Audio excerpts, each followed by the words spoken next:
साठविला हरिजी हृदय मंदिरी, साठविला हरिजी हृदय मंदिरी, त्याची सरली रझार झाला सफल व्यापार. हरी आला हाता मग कैची भय चिंता. खुर्ची तिथं तुम्हाला. त्याची सरली रझार झाला सफल व्यापार.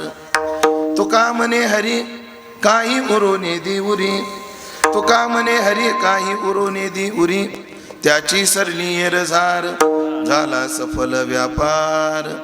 पांडुरंगा करू प्रथम नमन,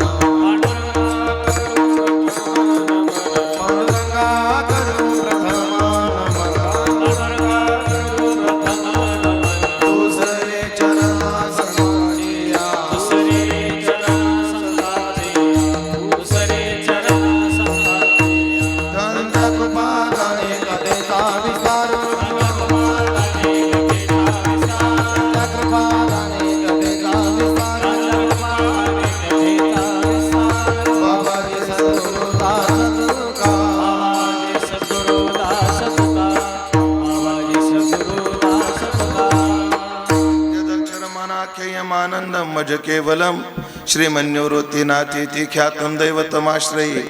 सेवे लागी सेवक झालो तुमच्या लागलो निज चरणा. अहो स्वामी तुकया देवा यावरी न करावा अव्हेर. संपाद ज्ञानंच विदाय भक्तिम विलोकितो येन समाधिराज. वैराग्यवंतम सुविचारयुक्तम नमामि जोगम शिरसा गुरुंतम. जयांचे केलिया स्मरण होय सकळ विद्यांचे अधिकरण. तेची वंदो श्री चरण श्री गुरूंचे ते नमस्कारोनी आता. आनंदे ओविया गायीन मी त्यासी, जाती पंढरीसी वारकरी. जाती पंढरीसी वारकरी. आनंदे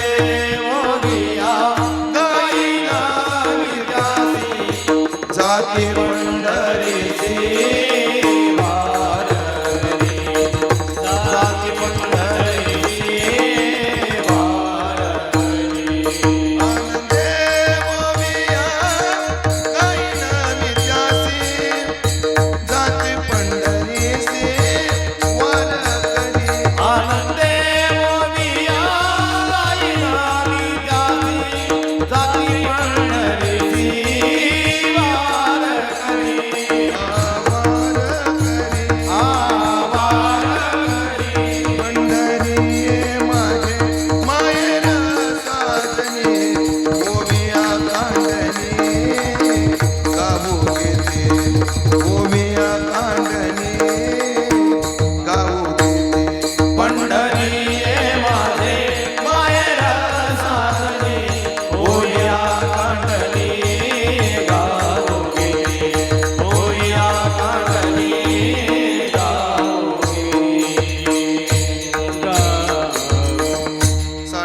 हरिजी हृदय मंदिरी, त्याची सरली हेरझार झाला सफल व्यापार. सेवेकरता निवडलेला अभंग संत श्रेष्ठ जगद्गुरु श्री तुकाराम महाराज यांचा 4 चरणाचा अत्यंत गोड सुंदर असा हा अभंग असून सफल जीवन जगलेल्या महात्म्यांनी साधन काय केलं आणि त्यांना साध्य काय प्राप्त झालं या दोन्ही गोष्टीचा विचार करणारा अभंग आहे. विठाला उपस्थित सर्व भाविक सज्जन वैष्णव गुणीजन महाराज मंडळी तथा जाधव पाटील परिवार यांचे आप्तेष्ट सगळे सोयरे, या सर्वांच्या सन्माननीय उपस्थितीमध्ये आज आपण श्री क्षेत्र कान मंडळी या गावात जी चिंतन सेवा करतो आहोत, 1 दिवसीय भक्ती उत्सवाचं आयोजन या ठिकाणी जे संपन्न झालेलं आहे, त्या आयोजनाचं निमित्त आपल्याच गावातील एक आदर्श आणि प्रगतशील शेतकरी म्हणून ज्या जाधव परिवाराकडे पाहिलं जातं त्या परिवारातील आदरणीय अशोकराव वाळुबा जाधव तथा गोडाजी वाळुबा जाधव यांचे पितृचरण, ज्यांना 1 वर्षापासून वैकुंठवासी म्हणावं लागतं असे वैकुंठवासी वाळुबा रामभाऊ जाधव यांच्या प्रथम पुण्यस्मरणाच्या निमित्ताने तथा स्मृतिगंध म्हणून वैकुंठवासी समाधानराव गोडाजी जाधव यांच्या स्मृतीला अभिवादित होऊन या कार्यक्रमाचं आयोजन या ठिकाणी झालं. त्यांच्या पश्चात असणारी त्यांची दोन्ही मुलं, तिन्ही मुली, सुना, नातवंड, पतवंड तथा सगळाच जाधव परिवार तथा आयुष्यभर पत्नी म्हणून ज्यांनी साथ दिली अशा आदरणीय गंगा भागीरथी सीताबाई वळवा जाधव पाटील तथा त्यांच्या तिन्ही कन्या, एक आहेत त्या ललिताताई ज्या दत्तात्रयराव पोटे यांना दिलेल्या आहेत, त्यानंतर मीराबाई ज्या किशनराव पवार यांना दिलेल्या आहेत, आणि त्याचप्रमाणे लीलाबाई आपलं सरलाताई ज्या संजयराव फुगट यांना दिलेल्या आहेत. ह्या मुली, त्यांची मुलं, त्यांचे नातवंड पतवंड यांनी या कार्यक्रमाचं आयोजन केलं आणि त्यात कीर्तन सेवा करण्याचं सौभाग्य आपल्या भागातील परमार्थ वैभव, आपल्या गावातील परमार्थाचे परम मार्गदर्शक माझे गुरुबंधू आदरणीय हरिभक्तीपरायण संजयजी महाराज शिंदे यांच्या विशेष आज्ञेतून संपर्कातून ही सेवा माझ्या वाट्याला आलेली आहे. तरी ज्ञानोबाराय तुकोबाराय जशी बुद्धी देतील तसं मी अभंगाचं चिंतन करण्याचा प्रयत्न करणार आहे. खरं तर काही कीर्तनकारामुळे कार्यक्रम मोठा वाटतो, तर कधी काही कलाकारांमुळे कार्यक्रम मोठा वाटतो. पण ज्यांचं नाव जरी पत्रिकेवर असलं तर कार्यक्रम मोठा आहे ही भावना संप्रदायात निर्माण होते. असे दिग्गज कलाकार मंडळी या ठिकाणी उपस्थित आहेत. मी कायम एक वाक्य जे बोलत असतो, निर्मळ आवाज, स्वच्छ गाणं, शुद्ध गाणं आणि स्पष्ट गाणं याचे या पदावर जे अभिषिक्त आहेत असे आदरणीय हरिभक्तीपरायण आमचे प्रकाशजी महाराज कातकडे गुरुजी आज यांची या ठिकाणी उपस्थित आहे. ख्यातकीर्त म्हणजे जागतिक क्षेत्रात ज्या दिग्गज कलाकारांचं नाव आहे असे आदरणीय श्री वसंतराव देशपांडे यांचे नातू राहुलजी देशपांडे यांच्याजवळ ज्यांचं गायनाच्या क्षेत्रातील अद्वितीय विद्यार्जन झालेलं आहे, चालू आहे, असा वारकरी संप्रदायाचा फिरकीचा आवाज थोड्या लोकांना प्राप्त आहे. त्यांना मला सिद्ध केलं तुम्ही, माझं जाऊ द्या, आता नका बोलू. अत्यंत निर्मळ, जसं पाहिजे तसं आवाजाला वळण ज्यांना देता येतं आणि ज्यांच्या आवाजाला खाली किती जा वर किती जा, नो टेन्शन, असे आमचे आदरणीय हरिभक्तीपरायण ज्यांच्या आवाजानं खोली आणि उंची दोन्ही गाठलेलं आहे असे आदरणीय हरिभक्तीपरायण नारायण गुरुजी किल्लारी यांची उपस्थिती आहे. त्याचप्रमाणे मृदंगाच्या क्षेत्रात एक अद्वितीय कार्य करणारे आणि एक अद्वितीय नाव ज्यांनी आपलं गाजवलं आणि उभ्या महाराष्ट्रामध्ये मृदंगाच्या क्षेत्रात ज्या टॉप 10 पकवाजांची यादी आहे ती यादी करायची ठरली तर ज्यांचं नाव घेतल्याशिवाय यादीच पूर्ण होत नाही असे आमचे विकासजी महाराज गुंड. ते कीर्तनात असले की गुरुजी माझं आवर्जून एक वाक्य असतं, त्यांचं वाजवणं जेवढं गोड आहे त्यापेक्षा त्यांचं कार्य अति गोड आहे, अति गोड आहे. एक काळ असा होता महाराज, नाशिक जिल्ह्यात छोटा कार्यक्रम असो नाही तो मोठा असो, कार्यक्रम करायचा ठरला की गायक वादक आमच्या मराठवाड्यातून आणावं लागायचे, महाराष्ट्र जिल्ह्याच्या बाहेरून आणावं लागायचे मृदंगाचार्य गायनाचार्य. हो, पण आमच्या पोटावर पाय द्यायला असे काही जन्माला आलेले आहेत. पण तुमच्या पायानं आमच्या पोटाला काय व्हायचं नाही. पण आनंद आहे महाराज. परमार्थ दीर्घकाळ टिकायचा असेल तर प्रत्येक गाव भजनाच्या बाबतीत संपन्न झालं पाहिजे, संपन्न झालं पाहिजे. काय विशेष कार्यक्रमाला ह्या मंडळीला बोलू शकतो, ही मंडळी एवढी व्यस्त आहेत. हो, आपला कार्यक्रम आपल्या गावचा जरी असला तरी मंडळी महाराष्ट्राची आहेत, सगळे आपल्यापर्यंत प्रत्येक कार्यक्रमाला पोहोचू शकत नाही. मग आपल्याच भागात जर कोणी तयार झालं, आपल्या गावातच कोणी तयार झालं तर गावातला परमार्थ काय राहतो गुरुजी, ताजा राहतो, तेवत राहतो. आणि काय काय एक वारकऱ्याने मला उदाहरण फार गोड दिलं होतं, 2च मिनिटं घेतो याच्याबद्दल तुमची. वारकऱ्याने, मी एका वारकऱ्याला विचारलं, का हो 20-20 चरणाचे 50-50 चरणाचे अभंग गाथ्यात आहेत, ते तुमचे पाठ आहेत, बरं एकही प्रत्येकाला चरणाला तुम्ही ध्रुपद म्हणता, क्रम चुकत नाही, याचं कारण काय?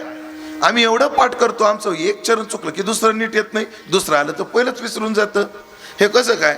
त्याने उत्तर मला फार गोड दिलं होतं. त्यांनी सांगितलं, तुमचं कसं आहे, तुमचं भजन म्हणजे अवकाळी पावसासारखं आणि आमचं भजन म्हणजे मूर पावसासारखं. तुम्ही मालिका हातात कधी घेणार? या आषाढी वारी झाली की पुढच्या आषाढ वारीला ते दिंडीत म्हणावं लागतं. म्हणून एरवी काकड्याच्या वेळेला तो वाकडा असतोच. आमचं तसं नसतं, वारी पुरतं नाही, वर्षभर ते तेवत राहावं. हो, सातत्य फार महत्वाचं आहे. त्यांनी उदाहरण दिलं होतं असं, एक टमाट्याचं रोप आहे नाथ बाबा, टमाट्याचं रोप आहे, त्याला लागवडीपासून तर टमाटे काढेपर्यंत जर 400 लिटर पाणी लागतं, कशाला? एका टमाट्याच्या रोपाला जर लागवडीपासून तर पूर्ण त्याचे तोडे होईपर्यंत टमाट्याला किती पाणी लागतं? 400 लिटर लागतं. असा जर नियम असेल तर एका दिवशी 400 लिटर देऊन चालत नाही. रोज तांब्या वाचावं लागत, ते रोज द्यावं लागतं. सातत्य फार महत्वाचं असतं परमार्थात. आणि गावातला परमार्थ टिकण्याकरता सातत्याकरता गावातली मंडळी तयार पाहिजे, गाणारी तयार पाहिजे, वाजवणारी तयार पाहिजे. पण वारकरी संप्रदायात वाजवण्याची जी वाण होती, नाशिक जिल्ह्यात जी वाजवणाऱ्याची वाण होती, त्या आमच्या पठ्ठ्यानं दूर करण्याचा प्रयत्न चालू केलेला आहे. आज जवळजवळ किती विद्यार्थी शिकतायत? 250 पक्वाजे तयार करतायत. 250. मी म्हणतो 250 50 जरी आपल्या कामी आले, बारके काम आहे गुरुजी, बारकं काम नाही, फार मोठं कार्य. म्हणून मी कायम आमच्या विकास महाराजांचं तोंड भरून कौतुक का करतो आम्ही? कारण खरंच आमच्या हृदयात त्यांच्या कार्याबद्दल नितांत आदर आहे. हो, म्हणून असे आमचे विकासजी महाराज आहेत. काय योगायोग आहे पहा. परिसरातील तर नाथबाबा आहेत, बाळासाहेब महाराज आहेत, अनेक महाराज मंडळी आहेत, वारकरी मंडळी आहेत, वादच नाही. पण मी बालयोगी महाराज उतरकर होऊन गेले. फार चांगली चिंतनीय महात्मे बालयोगी महाराज उतरकर. त्यांच्या कथेत एक संदर्भ ऐकला होता महाराज. आपला यज्ञ पूर्ण झाला याची काही लक्षणं असतात. जसं आपण मनी ऑर्डर पाठवली की पोचपावती येते, रिटर्न काय येतं. किंवा आपण एखाद्या ऑफिसमध्ये एखादा अर्ज केला तर तिथे काय येते? पोचपावती येते. आम्ही कीर्तन केलं, आम्ही ज्ञान यज्ञ चालू केला, पण त्याच्यापर्यंत पोहोचला का याच्याही तो काही पोचपावत्या पाठवतो. त्यात एक आहे, तुम्ही रस्त्याने चालताना कधी कधी व्यक्ती ओळखीची नसते, काही नसते, तुमची त्यांची जीवनात कधीच भेट झालेली नसते, पण ते अचानक म्हणतात जय रे गुरुजी, नमस्कार गुरुजी. त्या दिवशी अर्थ काय करायचा माहिती का महाराज? त्या दिवशी अर्थ काय करायचा? 8 दिवसातून माझ्याकडून एक चांगलं काम झालंय, मग देव त्या रूपाने येऊन माझं कौतुक करून गेला. आपण यज्ञ चालू केला, पावसाचे 4 थेंब आले, ही आपली देवाकडे पोहोचलेली पोचपावती आहे. आणि महाराज आजही ते चमत्कार आहेत, आजही चमत्कार आहेत. तुम्हाला घटना सांगतो. नाशिकमध्ये 2च मिनिटं घेतो बाबा. हे नाशिकमध्ये आपण बळी मंदिराच्या पुढे गेले की अमृतधाम आहे पहा, अमृतधाम एरिया आहे. तिथे मी आता गणेश भाऊ ऍडमिट होतो ना, ते पंचकर्मासाठी. तिथे डॉक्टर जीवन जाधव आहेत. मला वाटलं आपले खडक ओझरचे खडक जामचे आहेत, ते कुठचे इथे जवळचेच आहेत, चांदवड तालुक्यातलेच आहेत, डॉक्टर जीवन जाधव. आणि आयुर्वेदातले फार दिग्गज माणसं. 5 मजली त्यांचं हॉस्पिटल आहे, हरिवल्लभ म्हणून. कुठे? त्या अमृतधाम मध्ये. त्यांच्याकडे मी 8 दिवस आता पंचकर्म करण्यासाठी थांबलो होतो. त्यांनी एक घटना सांगितली. त्यांनी त्यांच्या हॉस्पिटलमध्ये खाली धन्वंतरी भगवंताचं मंदिर बांधलंय. मंदिर केवढं आहे? एकदम छोटं आहे, छोटं मंदिर आहे, छोटं मंदिर आहे. त्या मंदिरामध्ये त्यांनी धन्वंतरी भगवंताची मूर्ती बसवली. पण नक्की बघण्यासारखं, बघायला जा एकदा. छोटंच मंदिर आहे पण अप्रतिम नमुना आहे. तर त्या मूर्तीची प्राणप्रतिष्ठा साक्षात गणेश्वर शास्त्री द्रविड यांच्या देखरेखीखाली झाली. गणेश्वर शास्त्री द्रविड म्हणजे राम मंदिराचा मुहूर्त विधी ज्यांच्या नेतृत्वात झाली ते.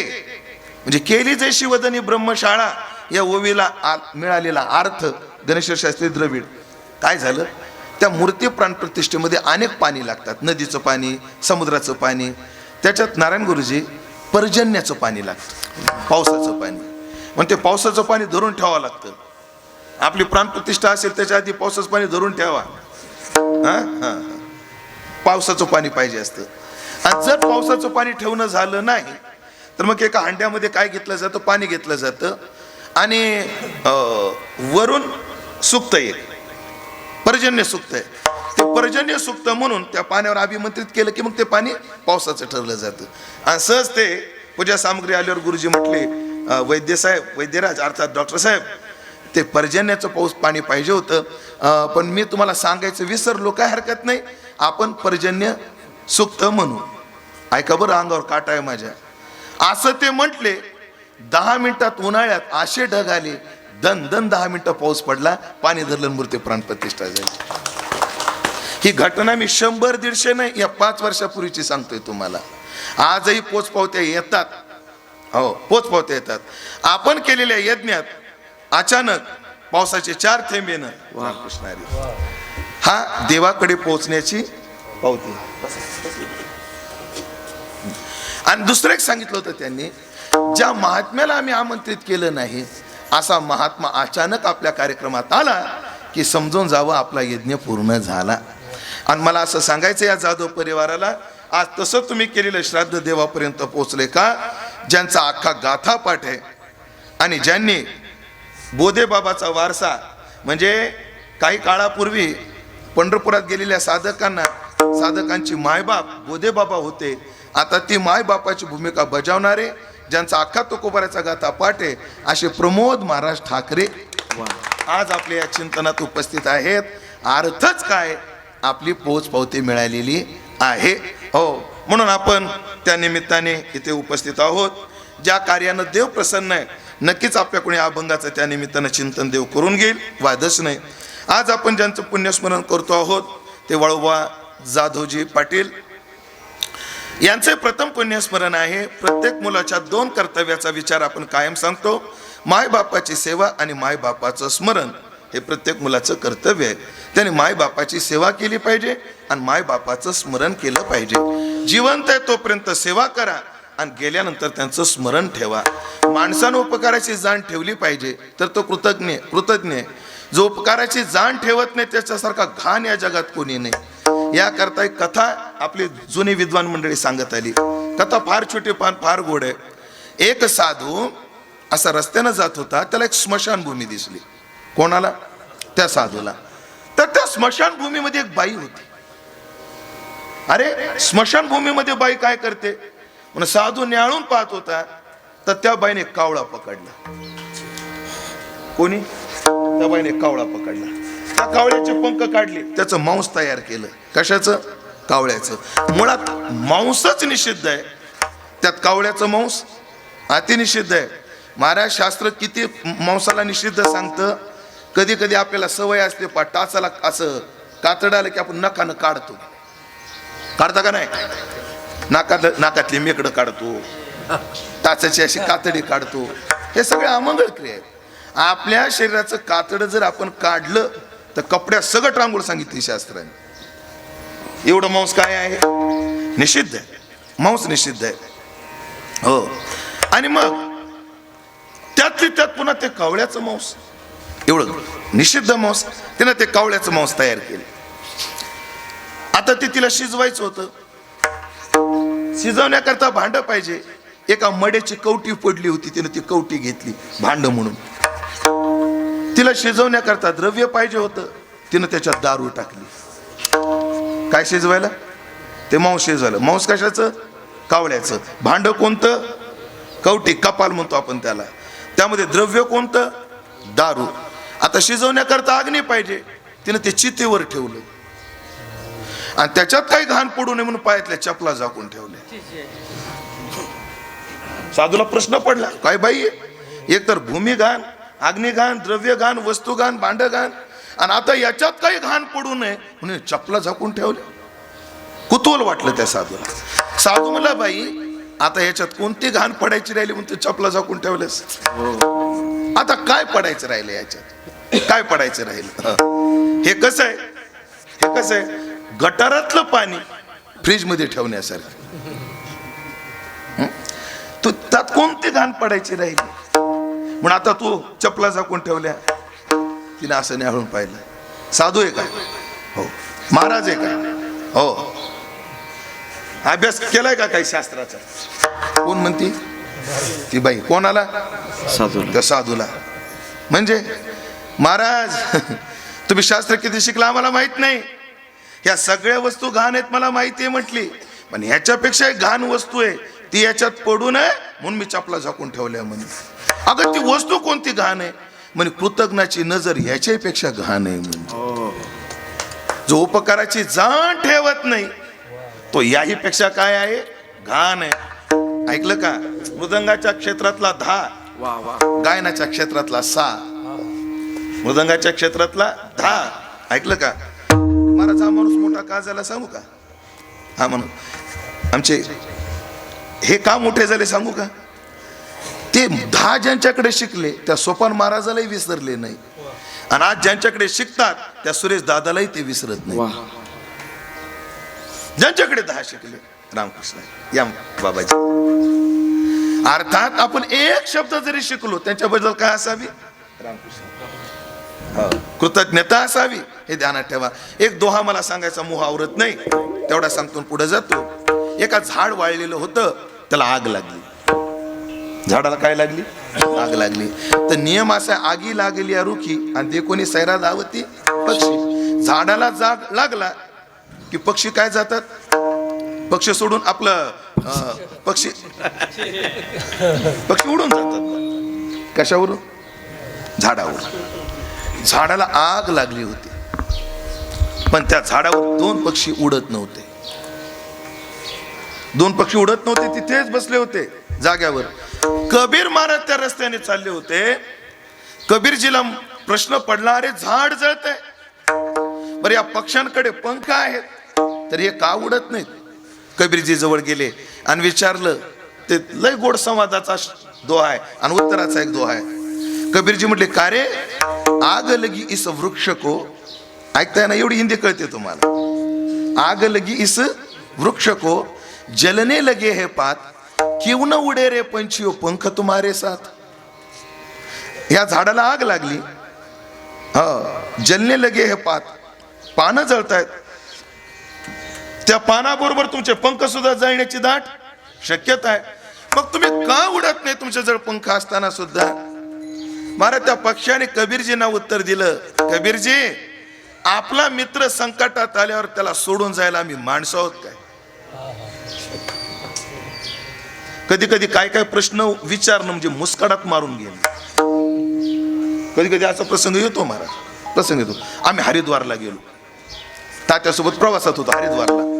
बरं जेवणाचा काहीच सोय होईना आणि तात्याला भूक लागली, जरा शुगरचा प्रॉब्लेम आहे. ते एरवी हॉटेलमधलं खात नाहीत. पण कधी कधी वेळ प्रसंगाला काय करावं लागतं, त्या गोष्टीला सामोरं जावं लागतं. म्हणजे तात्या तुम्ही बसा, मी हॉटेलमधून काहीतरी आणतो. बरं त्यांचे नियम कडक, कांदा लसूण खायचा नाही. अरे पण त्या हॉटेलच्या पदार्थात कांदा लसूण असतो. म्हणजे विचारतो, ह्या भागात सहसा वापरत नाहीत. म्हणून मी गेलो हॉटेलवाल्याकडे, म्हणलं का रे आम्हाला आमका भात वगैरे पाहिजे.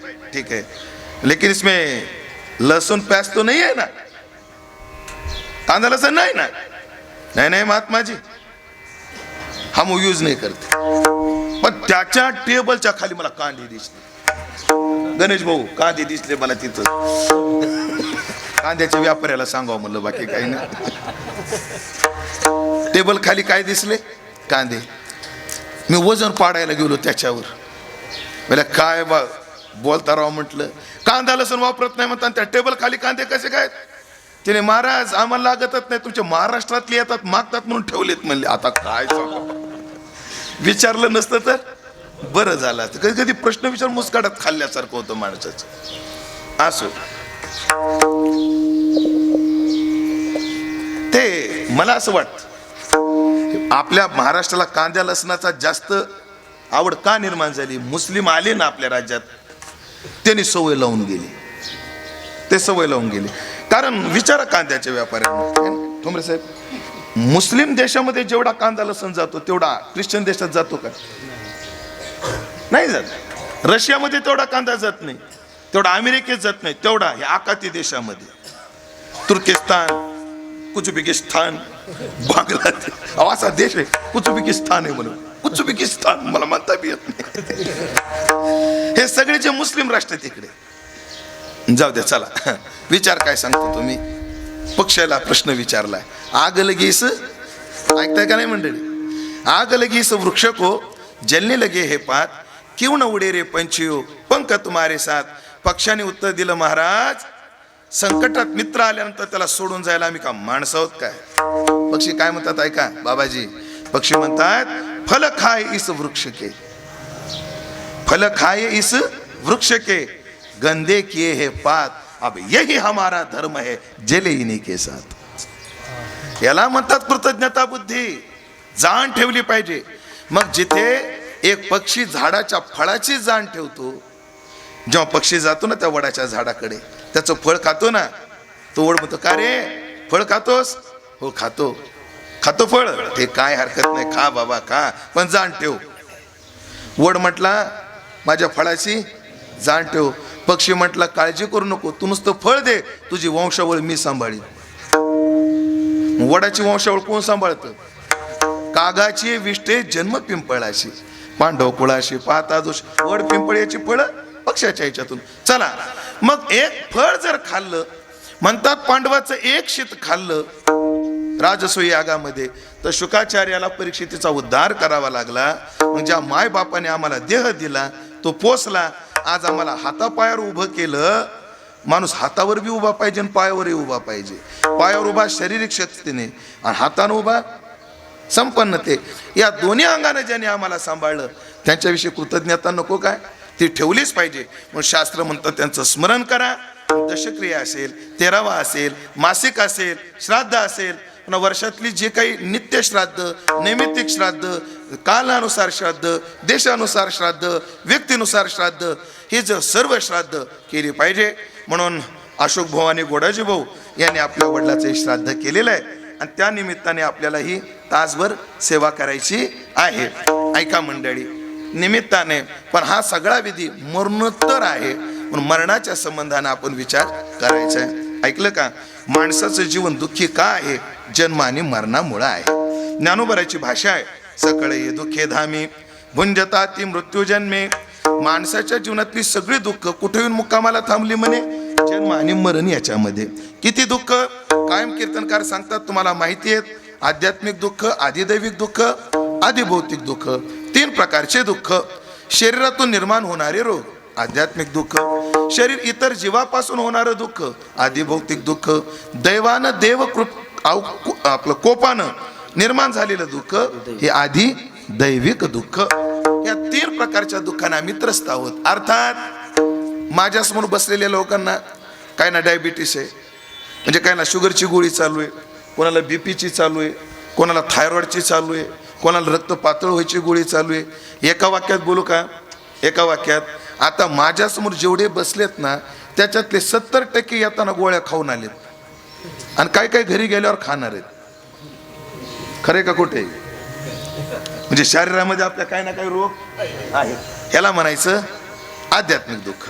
तर शरीर जीव, इतर जे जीवाकडून होणारं दुःख, कुत्र चावलं, मांजर चावली, मांजरनं ओरबाडलं, मांजर ओरबाडते वाटतं, हां, मांजरनं ओरबाडलं, विंचूच चावला, विंचूच चावला, डुकरानं ढुसणी दिली, बैलानं धडक मारली, हा, किंवा सूनच घालून पाडून बोलली, सासूच टोचून बोलली, बायकोनच अपमान केला, नवराच फडाफडा बोलला, हे तर इथं यायला मला सकाळी 6:30 वाजलेत. रात्रभर 1 मिनिट झोपलेला नाही. चेहरा सुकलाय का? आमची अडचण अशीच आहे, पारिजातकाचं फुल सकाळी उगवतं आणि 10ला सुकत, पण झेंडूचा गेंद असतो का? त्या झेंडूच्या गेंदाला 8-8 दिवस झेंडूचे गेंद टवटवीत कधी बी असो. तुमच्या कृपेचे पोसले. तर अजून महाराज त्या भागात पेरणी सुद्धा नाही, एक थेंब पाऊस नाही, अजून एक थेंब पाऊस नाही. हो महाराज. आणि त्या जळगावला असा पाऊस झाला, राम राम राम, इरटिकाच वाहून गेली. जिथे पडतो तिथे आरमानच करतो, नाही तिथे काहीच नाही. मग दैवे वृष्टी का अनावृष्टी, राजकीय लुटेले झाला कष्टी, आगीने पोळता नावरे संकटी, आदि दैविक बोलिला तोता. हे 3 प्रकारचं दुःख. अजून 4 प्रकारचं दुःख ज्ञानोबराने सांगितलं. मला त्या दुःखाला स्पर्श करायचा आहे. कोणतं दुःख आहे? जेरी बाबा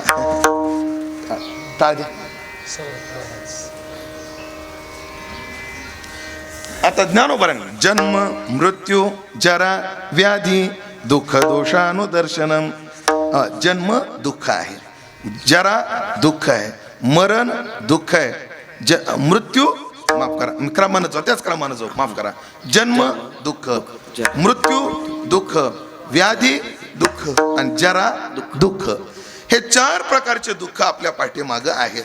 हे दुःख संपवले पाहिजे. हे कधी संपतील? कधी संपतील? या दुःखाचं कारण काय? ज्ञानोबराची ती ओवी म्हणलो ना, त्याला स्पर्श करतो, पटकन अभंगात प्रवेश करतो. गुडघे दुखतात का? बोला की. नाही? तुमचे गुडघे दुखतात. गुडघे का दुखतात? उत्तर एकच आहे, जन्माला आलो म्हणून. गुडघे का दुखतात? जन्माला आलो म्हणून. आता दुसरं वाक्य, गुडघे का दुखतात? अजून मेलो नाही म्हणून. सुनाचा त्रास काय? सुनाचा आहे का पण त्रास? ज्या ज्या बाईला मनासारखी सून भेटली तिने हात वर करा बरं. 1 2 3 4 5 6 हात खाली घ्या. तुम्हाला सप्तशृंगीची शपथ आहे. खरं सांगा, तुम्ही मनाने हात वर केला का सुनाच्या धाकनं केला तेवढं सांगा. हो, घरी जाऊन कर्कशा होण्यापेक्षा हात वर केलेला बरा एकदाचा. बाकी आणि मनाने केला असेल तर निवृत्तीनाथाचा प्रसाद. असं हे दुःख काय? जन्माला आलो म्हणून. सगळ्यात मोठं दुःख हेच आहे, किती वेळा जन्मा यावे नित्य भावे भजित.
कारणीभूत जन्म आणि मरण आहे.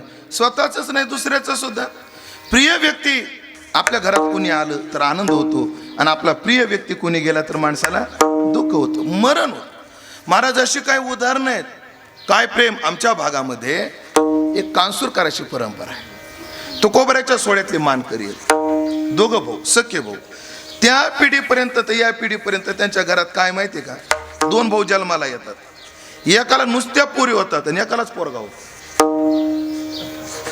आणि 7-8 पिढ्या झाल्या त्यांच्या घरात तसंच चालू आहे. 2 जन्माला येतात, त्यात एकाला मुलं होतात आणि एकाला नुसत्या मुली होतात. हो, पण ते मुळात 2 भाऊ होते. एकाचं नाव ज्ञानोबा आणि एकाचं नाव तुकोबा होतं. एवढे प्रेमळ भाऊ होते. मोठे ज्ञानोबा, बारके तुकोबा महाराज होते. हो, महाराज मोठा भाऊ वारीला गेला, आजारी पडला आणि घरी आला आणि मारला. कोण? मोठा भाऊ. जेव्हा कळालं मोठा भाऊ गेला, 1 तासात दुसऱ्या भावाने जीव सोडून दिला. आजही त्यांची चैत्र वद्यात पुण्यतिथी असते. तुम्ही बघायला या, चांगले चांगले संशोधक गार पडले तिथं येऊन. आजही त्यांची चैत्र वद्यात काय असते संजय महाराज? पुण्यतिथी असते. त्यांच्या मूळ वाड्यातून गोदावरीच्या काठावर येते गाव. गोदावरीमध्ये दिंडी जाते, वाळवंट असतं पूर्ण. जाताना सगळे दिंडीमध्ये 20-25 घागरी पाणी घेऊन जातात, वाळवंटात नसतं म्हणून. आणि त्या गोदावरीच्या वाळवंटात तेवढी जागा ठरलेली, जिथं त्या दोघांचा अंत्यविधी झाला त्या जागेवर तिथं पाणी ओततात. पाणी ओतल्या की 10 मिनिटात 2 तुळशीचे रोप आजही उगवतात. आजही उगवतात. किती? 2 तुळशीचे रोप उगवतात. एक होता टिंब संघटनेचा, थोतांड आहे म्हणे, पोट भरण्याकरता या घुसखोरांनी हे काढलंय म्हणले. याच्यात त्याने काय केलं ना बाबा, ज्या जागेवर ते करतात का ते पाण्याचा विधी, JCB घेऊन गेला आणि 4 फूट तिथलची वाळूच उकरून काढली. किती रिकामपण आहे लोकाला बघा ना. खूप रिकामपण. काय केली? 4 फूट वाळू उपसून काढली आणि दुसरी आणून खडी मोठाली ती आणून त्या खड्ड्यात भरली. बघू कशा उगवतात म्हणे तुळशी. पण दुसऱ्या दिवशी त्या खडकात पाणी ओतलं तरी 2 तुळशीची रोपं आली. आजही ते उगवतात. काल्याच्या दिवशी त्याची पूजा विधिवत होते. आजही तो चमत्कार आहे. म्हणजे एखाद्याचा मृत्यू सुद्धा दुःखाला कारणीभूत ठरतो, कोणाच्या आनंदाला कारणीभूत ठरतो. फक्त डोक्यावर टक्कल असल्यामुळे पोरीनं नवराच डोंगरावून ढोकलून दिला. काय कमाल झाली महाराज, कठीण झाले. काय नेमकी विचारधारा कुठं चालली या पोरींची. एकीने ड्रम मध्ये टाकून पाणी होते, सिमेंट ओतलं. पुण्यात घटना घडली, एक पोरगी लग्न झालं आणि लग्न झाल्यावर गहुंजे ना गहुंजे, ते त्याची घटना आहे. चला म्हणली आमचं शेत दाखवते तुम्हाला. शेत दाखवायला घेऊन गेली आणि कोयत्याने नवरा तोडून टाकला. अरे अरे हो, याला घटना घडली गडचिरोलीकडे. गडचिरोलीकडे लग्न झालं, अजून पाहुणे रावणे गेलेले नव्हते. तिनं त्या नवरीनं जेवणातच विष टाकलं.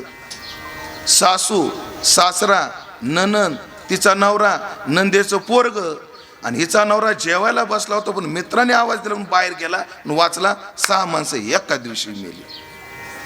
बरं झालं रे बाबा, सावध झालो. तुम्हाला काय भरोसा. अवघड आहे. कोणाच्या हर्षाला कोणाच्या खेदाला हे दुःख आहे. मात्र आता काल एक निर्णय आलेला आहे कोर्टाचा, आणि महाराष्ट्रातला सगळ्यात जलद निकाल लागणारी केस ज्याच्याकडे पाहिलं जातं नसरापूरची, त्याला फाशीची शिक्षा झाली. ज्या दिवशी त्याला काल फाशीची शिक्षा जाहीर झाली, कांबळेला त्या हो जाहीर झाली, सगळा महाराष्ट्र आनंदात होता. खरंय की नाही. अहो, नातीसारखी मुलगी, हा आत्मजेच्या विषयी आणि जीव जैसा निराभिलाषी, या ओव्याला सुद्धा फाटा पडत चाललाय बाबा. अवघड आहे. चला, काहीचा मृत्यू शोकाला, काहीचा मृत्यू आपला मृत्यू खेदाला कारणीभूत आहे. अर्थात ते जन्म मरण फार वाईट आहे. एरवी मरणाहून ती काशे काही. मग पुरुषार्थ करा, काय करा, जन्म मरण परंपरा संपवा. संपवता येते. हो, कधी तैसे येण्याचे शरीरा येणे सरे, किंबहुना येर झारे चिरा पडे. या देहामध्ये ते करता येतं. हो, हे जंक्शन स्टेशन आहे, इथं ती येरझार संपवता येते. प्रमाण भरपूर आहेत. हो, तो का म्हणे येणे जाणे नाही, आता राहिलो अनंताची पायी. इदम ज्ञानमुपाश्रित्य मम साधर्म्य मागता सर्गे पिनोपजायन्ते प्रलयेन व्यथंतीच नाही आम्हा जावे मरावे लागत अस्वाखंडित जैसे तैसे. पण या देहामध्ये ती येरझार संपवता येते, आणि ज्याला संपवता येते ना त्याचंच जीवन सफल आहे. आणि मला वाटतं ज्यांनी येरझार जीवनामध्ये संपवली त्या महात्म्याचं जीवन सफल आहे. त्याची सरली येरझार झाला सफल व्यापार. ठीक आहे महाराज, त्यानं व्यापार सफल केला, येरझार संपवली, येण्याची शरीरा येणे सरे झालं. पण ते करण्याकरता त्याने काय केलं, साठविला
मात्र पुरुषार्थ केला, जीवन सफल केलं, जीवनाची खटपट व्यापार आली एरझार फळाशी. केलं काय त्यांनी? त्यांनी एरझार संपवली. त्याची पण कोणाची नाही बरं, त्याची. म्हणजे याच्यावर आपल्याला दोन प्रकार करता येतील, एक सफल जीवन जगणारा आणि एक निष्फल जीवन जगणारा. गात्यात दोन प्रमाण येतात. तू का म्हणे त्यांनी, पूर्वार्ध सारखंच आहे दोन्हीचं, पूर्वार्ध सारखंच आहे, उत्तरार्धामध्ये दोन्ही उत्तर आहेत बघा. तो का म्हणे त्यांनी, आणि केली वैकुंठ मेदिनी. त्यांनी काय केली? मेदिनी वैकुंठ केली. आता तो का म्हणे त्यांनी केली मनुष्यपणा हानी. तो का म्हणे त्यांनी केली वैकुंठ मेदिनी. दुसरं प्रमाण, तो का म्हणे त्यांनी केली मनुष्यपणा हानी, देवा विसरूनी गेली म्हणती मी माझी. निष्फल जीवन जगणारा वर्ग आणि सफल जीवन जगणारा वर्ग, ते वेदांताचार्य निवृत्ती महाराज इंदोरीकर, त्यांचे वाक्य मला लय आवडले. काय काय लोक असे आळंदी 2च वर्ष राहतात पण विद्वान होऊन येतात. काय काय 10 वर्ष राहतात फक्त धोत्र निसायचं शिकून येतात. म्हणजे राहिले किती? 10 वर्ष शिकले काय आळंदीत, फक्त धोतर कसं निसायचं, अशी घडीवर घडी काठावर काठ. का बरं? निष्फल जीवन जगले, सफल जीवन जगले. तसे या मृत्यू लोकात या मंचावर सुद्धा काही सफल जीवन जगणारी महात्मे आहेत. ते जगले. काय केलं त्यांनी? एरझारावर चिराच पाडला. पण त्याच्याकरता काय केलं? हरी साठवला. कुठे साठवला? हृदयात साठवला. याचा अर्थ काय? शरीराने काही करा, हृदय फक्त देवाला द्या. तो म्हणे हे मीच करी, माझ्या भजनी प्रेमधरी, सर्वत्र नमस्कारी मज एका ते. बाबा मी तुला खूप काही दिलं पण तुम्हाला काय देऊ नको, फक्त मन मला दे. देवानं काय काय दिलं? देवे दिला देह. देवानं काय दिलं? दिले इंद्रिय हात पाय कान. देवानं काय दिलं? जेने हा जीव दिला दान. देह दिला, देहात इंद्रिय दिली आणि इंद्रियामध्ये जीव दिला. क्रमानं 3. बरे सगळे देऊन अपेक्षा काय केली? महाराज हे झालं शास्त्रीय भाषेत, तुम्हाला व्यवहाराच्या भाषेत सांगतो. देवानं आम्हाला काय दिलं? गणित लावा, मी पटपट उदाहरण सांगतो, वेळ कमी आपल्याकडे. आपल्याला 2 किडन्या दिल्या देवाने. सगळ्या इंद्रियाचं माप नाही घेत भाऊ आता, फक्त कशाचं घेतो? किडनीची. ती किडनी काय करते? आपल्या शरीरातलं रक्त घेते, ते फिल्टर करते, त्याच्यातलं युरिन लघवीच्या वाट बाहेर काढते आणि शुद्ध रक्त शरीराला देते. म्हणजे फिल्टरचं काम कोण करते? बरोबर सर, किडनी. आणि ती किडनी जेव्हा स्वतः काम करत नाही, ते यंत्राद्वारे करावं लागतं. त्याला डायलिसिस म्हणतात. ते एका डायलिसिसचा कमीत कमी खर्च 2000 रुपये. का जास्त झाला? कमी झाला ना, पण आपण 2 धरू. एका डायलिसिसचा खर्च किती गणेश भाऊ? 2000 रुपये. ऐका ना, माझ्याकडे बघा ना 1 मिनिट. एका डायलिसिसचा खर्च किती? 2000 रुपये. ते आपले वाचतात किडनी चांगली असल्यामुळे. लघवीला जाणं तुम्ही स्वस्तात धरू नका. आपण जेव्हा लघवीला जातो तेव्हा 2000 रुपये वाचवतो. एकदा लघवीला गेलो म्हणजे आपले महाराज किती पैसे वाचले? 2000 रुपये. कोणामुळे वाचले? किडनीमुळे. आणि किडनी कोणी दिली? त्यानं दिली. मी गणित लावलं, एका वेळेला 2000, तर कल्पना करा दिवसातून 2 वेळा आम्ही लघवीला जातो. नाही 2च वेळा बस झाली. 2च वेळा सरासरी ना, 2 वेळा. म्हणजे एका दिवसाला किती पैसे वाचतात आपले? 4000. 10 दिवसाला 40000. महिन्याला 1,20,000. एका वर्षाला तुम्हीच गणित लावा. माझे 10वीत 2 विषय राहिलेले. कोणते? तुमची भीतीच राहिलीत का काय? 4 लाख? नाही जास्त होतात. 12 लाखाच. 14,40,000. आता 14,40,000 गुणिले आपलं वय लावा. लाव बरं माझं. 14,40,000 गुणिले 43 करा. कोण करत?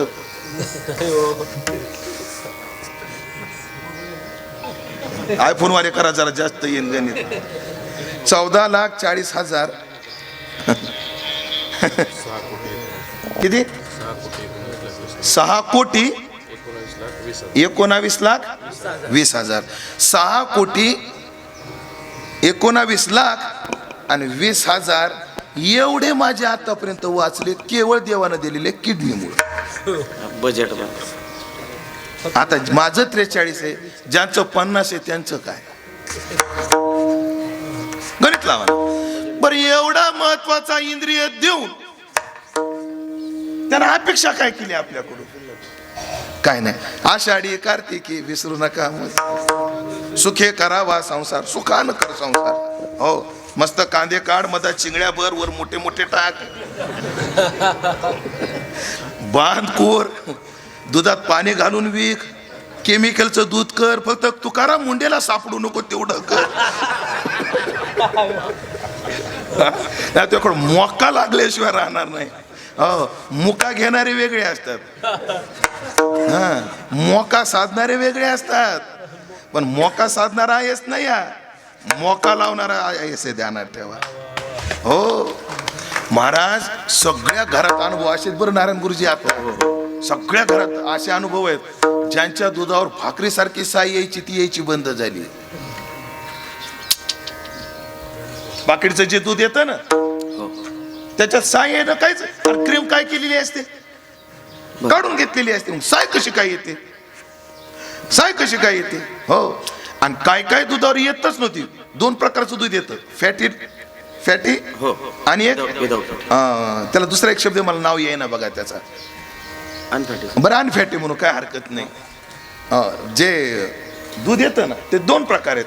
म्हणजे क्रीम काढलेलं, आता महानंदा, गोकुळ, चितळे ह्यांचं म्हशीचं दूध असतं, त्या कोल्हापूरकडचं म्हशीचं दूध, त्याला फॅटी दूध म्हणतात, ज्याच्यामध्ये क्रीम अवेलेबल आहे. आपलं तर तेच आवडतं असो. ह्या सगळ्या गोष्टी बदलत गेल्या का?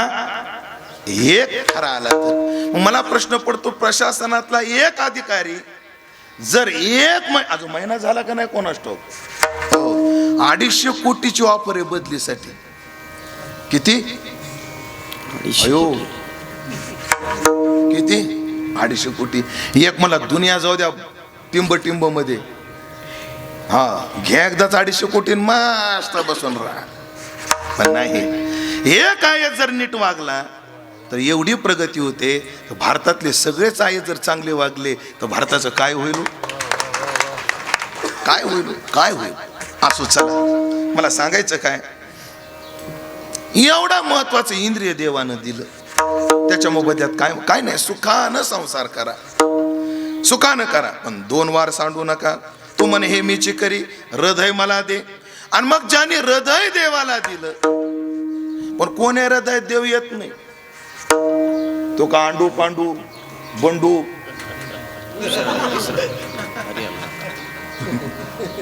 तो कुठे यायला रे काम आहे का?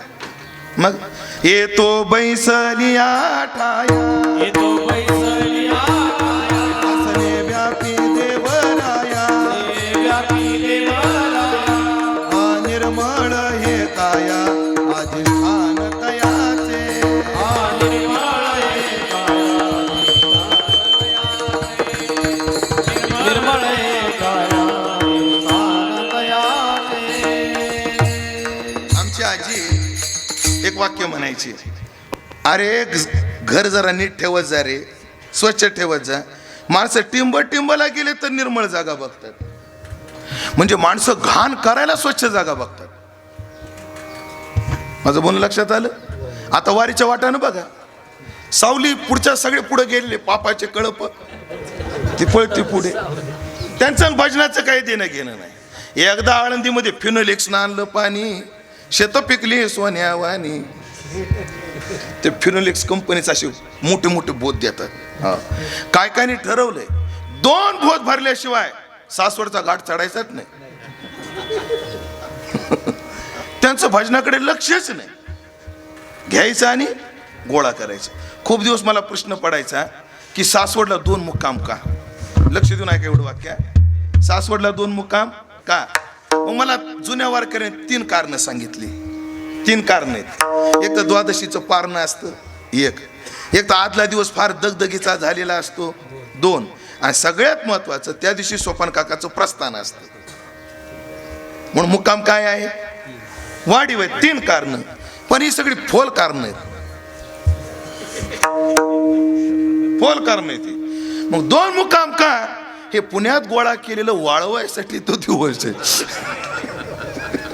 हे पुण्यात जे गोळा केलं ते वाळतं ना, कधी कधी केळाचं शिकरण होतं, ते गुडदाणीला चिटकतं, मग ते पुसायचं, नीट ठेवायचं वळकटीत. असो चला. आणि मग ती मंडळी घाण करायला चांगली जागा पाहतात, तर जगाचा मालक कसा कोणाच्या हृदयात राहील? मग तो कोण्या हृदयात राहतो? जे हृदय मंदिर आहे त्या हृदयात. एका वाक्यात सांगतो ना, आता 8 तास घेतो. एका वाक्यात सांगतो. मंदिर कायमचा विषय आपला. मंदिर म वर अनुस्वार आहे. ज्यानं हृदय आपलं मंगल बनवलंय, ज्यानं आपलं हृदय दिव्य बनवलंय, ज्याने आपलं हृदय रमणीय बनवलंय, देव त्या हृदयात राहतो. मुळात हृदय अमंगल कशाने होतं?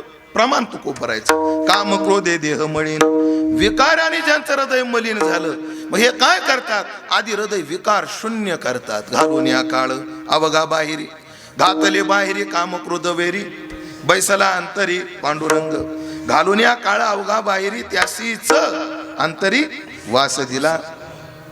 प्रमाण देतो तुम्हाला नाही बोल. ते रामचरित मानस मध्ये प्रसंग आहे 14 भुवनांचा. रामप्रभू वनात निघालेले आणि त्यांनी वाल्मिकांना विचारलं, मी चित्रकूटात 14 वर्ष राहायचं, या वनात मला मी कुठे राहू? वाल्मिकजी म्हटले, रामा आधी तू कुठं नाही ते मला सांग, मग मी सांगतो तुला कुठं राहायचं. तू नाही ते आधी सांग मला, मग मी सांगतो तुला कुठे राहायचं. म्हणे माझ्या स्वरूपाला धरून बघू नका, सध्याच्या अभिनयाला धरून बोला.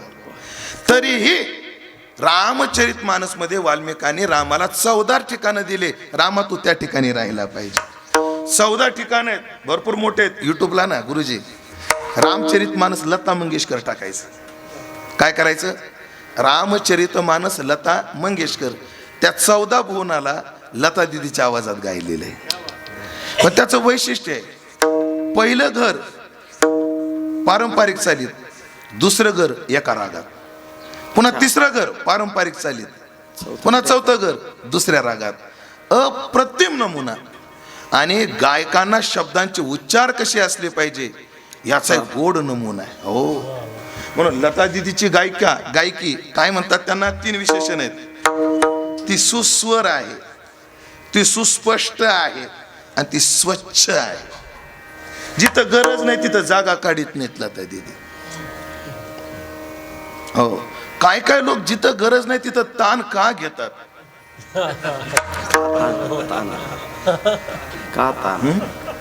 जिथं गरज आहे, जिथं सौंदर्य वाढतं.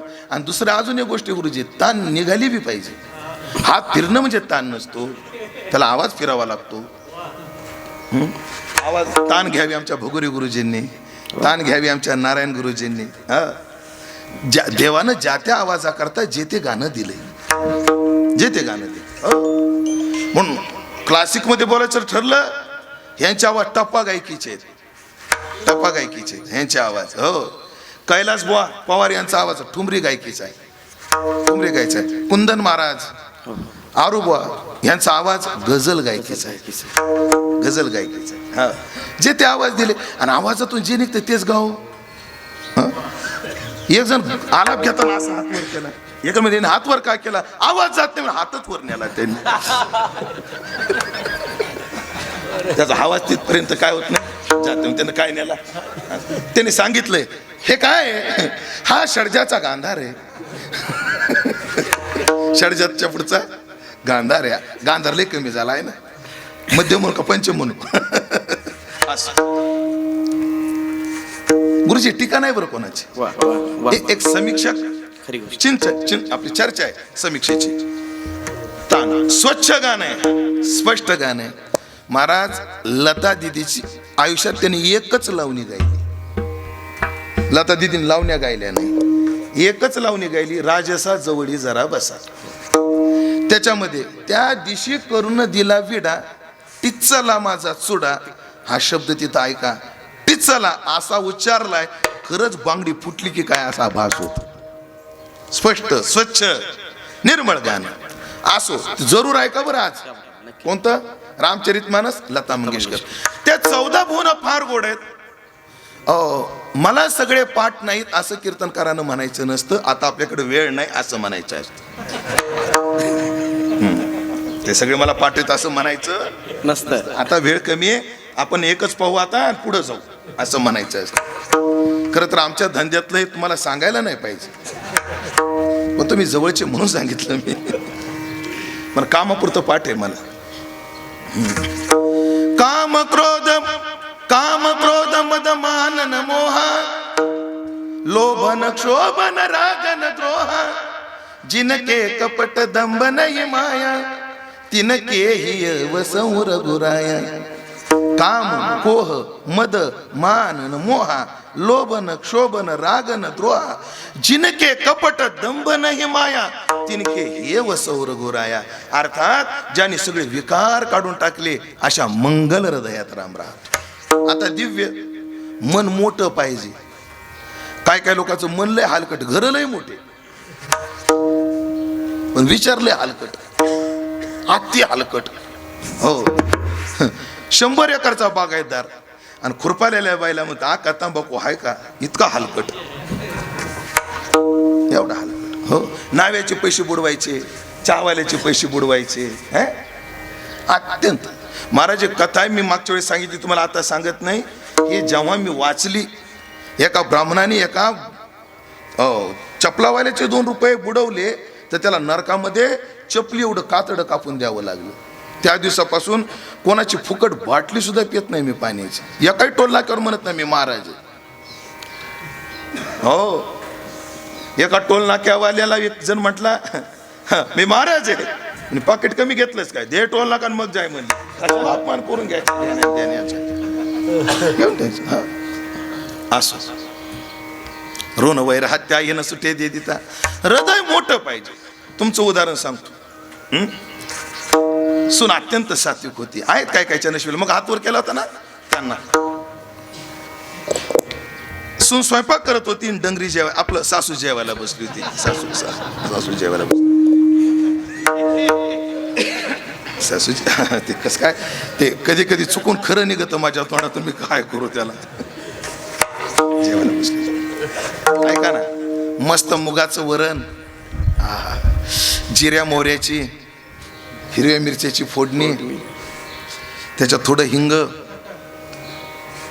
मस्त इंद्रायणीचा गरम गरम भात, त्याच्यावर ते मुगाचं वरण, गावरान जर्सीचं तूप.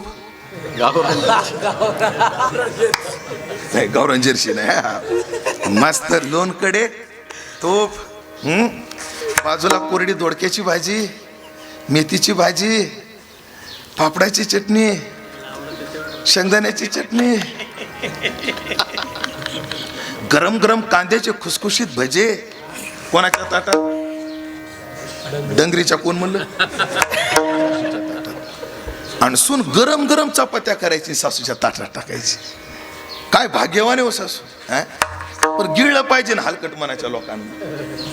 काय नाही, वरणात थोडं मीठ कमी पडलं होतं, सरळ म्हणायचं अगं सुनबाई मीठ कमी पडलंय, मीठ दे, आणि पातेला ते चमचा भर टाक.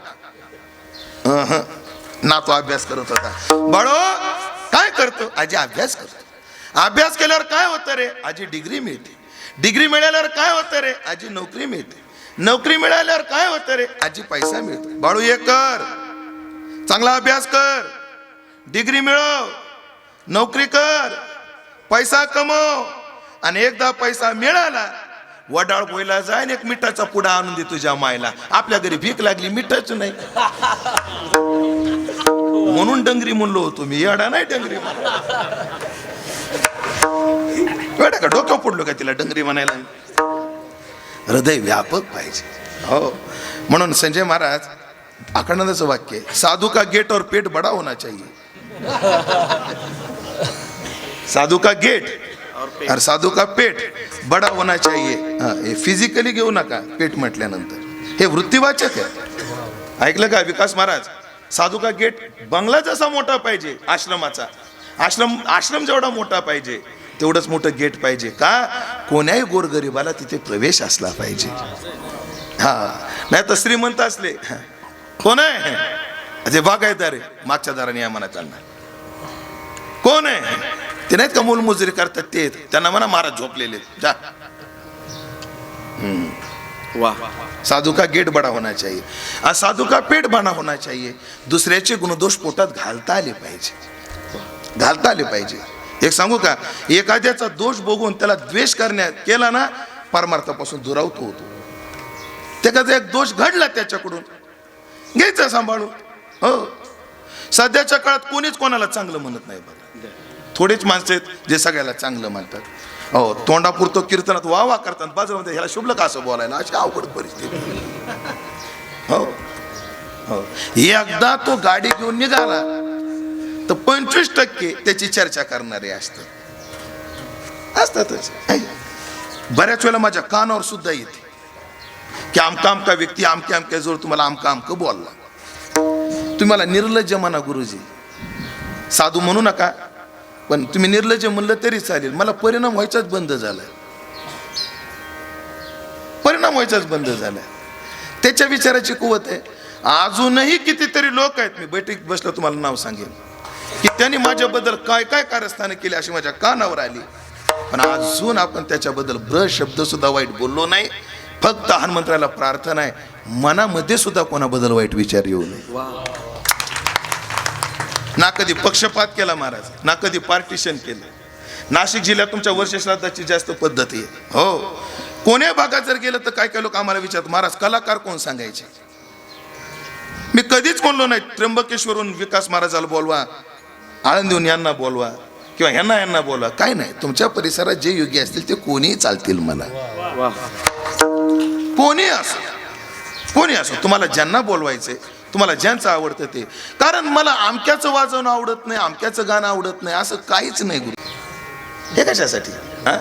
परमार्थ ऐकलं का? स्वामी अखानंद म्हटले, शास्त्र जर थेरी आहे तर हा संसार ते प्रयोगशाळा आहे. वाह वाह. ओम सहनावतु सहनो भुनक्तु सह वीर्यम करवावही तेजस्विनावधितमस्तु मा विद्वेषावही. कोणाचा द्वेष करायचा नाही. अर्थात हृदय दिव्य बनवायचे, मंगल दिव्य रमणीय, शांती क्षमा दया, दया क्षमा शांती, तेथे देवाची वसती. अशा सद्गुणांना ज्यांना धारण केलं, असं ज्यांनी हृदय तयार केलं, ते तर हरी येऊन राहतो. आणि ज्यांनी असा हृदयात हरी साठवला, धन्य त्याची माता, धन्य त्याचा पिता, साठविला दाता त्रैलोक्याचा. असं ज्यांनी केलं त्याची सरली येरझार, झाला सफल व्यापार. पण महाराज, जसं आम्हाला मरायचंय तसं मरेपर्यंत जगायचंय. जगण्याकरता काय तेही फळ सांगताना महाराज म्हटले, हरी आला हाता मग कैची भय चिंता. एकदा हरी हाताला आला मग भीती राहत नाही आणि चिंता राहत नाही. भीती आणि चिंता हे दोन शब्द असेच महाराज, असेच आपल्याला सगळ्या आनंदमय संसाराचा आनंद लुटू देत नाहीत. कोण? भीती आणि चिंता. जरा बोलायचं जर ठरलं, सत्ता येईल का नाही, येईल का नाही चिंता, आलेली टिकल का नाही भीती आहे, आलेली टिकेल की नाही भीती आहे, लग्न होईल का नाही चिंता आहे. झाले, हा तेच म्हणायचं होतं बाबाजी मला.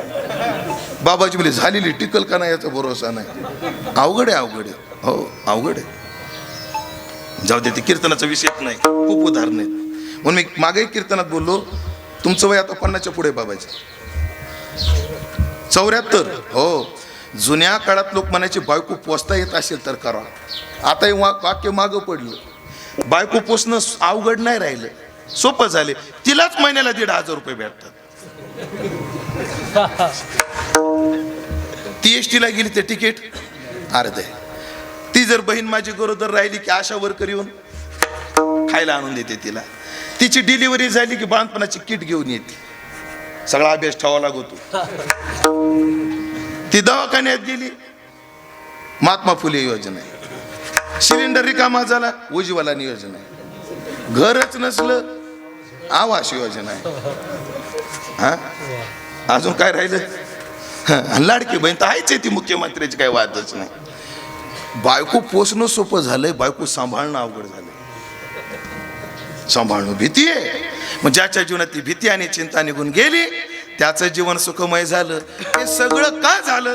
दुःखमय जीवनाला आणि दुःखमय मृत्यूला कारण असणारा जे काही कारण मीमांसा आहे ती परमात्मा उरू देत नाही. अभंगाचं शेवटचं चरण. तुका म्हणे हरी, तुका म्हणे हरी,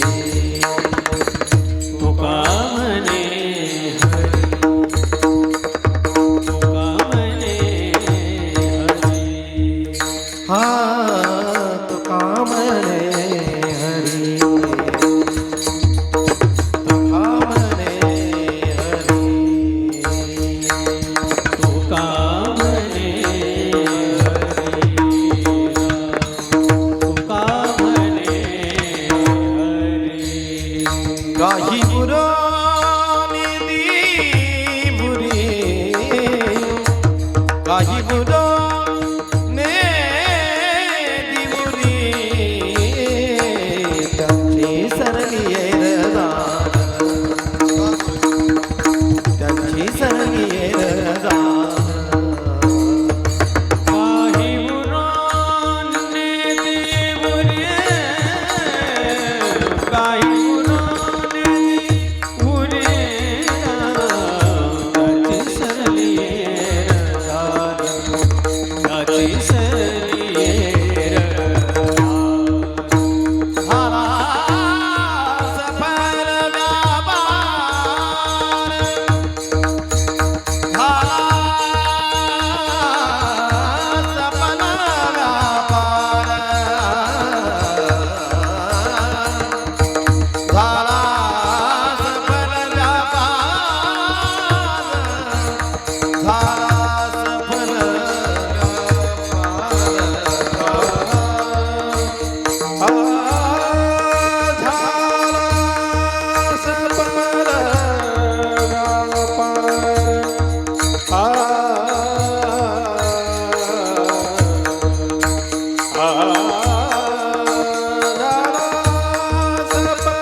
सौरभ महाराज.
त्यांची येरझार संपली. कारण येरझारीला जे कारण आहे ते काय काय? नुसते 2 प्रमाण देतो. जन्माईने घडे पातकाचे मूळ म्हणा, आगाकर्मी जे उरावे ती सुखदुःखी फळावे, तया ते भोगावया यावी देहाय का कर्म म्हणा, किंवा जन्म घेणे लागे वासनेच्या संगे म्हणा. वासना, पाप आणि कर्म ही 3 कारण जन्माला सांगितले जातात, मृत्यूला सांगितले जातात. पण हरी ह्याच्यातलं काहीच उरू देत नाही. हरी पाप उरू देत नाही, हरी वासना उरू देत नाही, आणि हरी कर्म उरू देत नाही. एका जनार्दनी भोग प्रारब्धाचा हरी कृपे त्याचा नाश झाला. प्रारब्ध सगळं संपून जातं. ज्ञानाग्नी सर्व कर्मानी भस्मसात कुरुते तथा. कर्म संपलं. हो, पाप कोटे राय हरी उच्चारिता. हो, देवाजवळ पाप राहील का? देवाचं नाव उच्चारल्यानंतर जळतील पापे जन्मांतरे. हो, हरी उच्चारणी अनंत पाप राशी जातील लयाशी. पापही गेलं, कर्मही गेलं, राहिलं वासना. परमात्मा वासना शिल्लक राहू देत नाही. तो एकच वासना करतो. तो का म्हणे अवघी आवरिली वासना, आता नारायणा दुसऱ्या पासोनी. काहीच उरू देत नाही. निळोबाराय म्हणतात, माझी मी पणाचा करून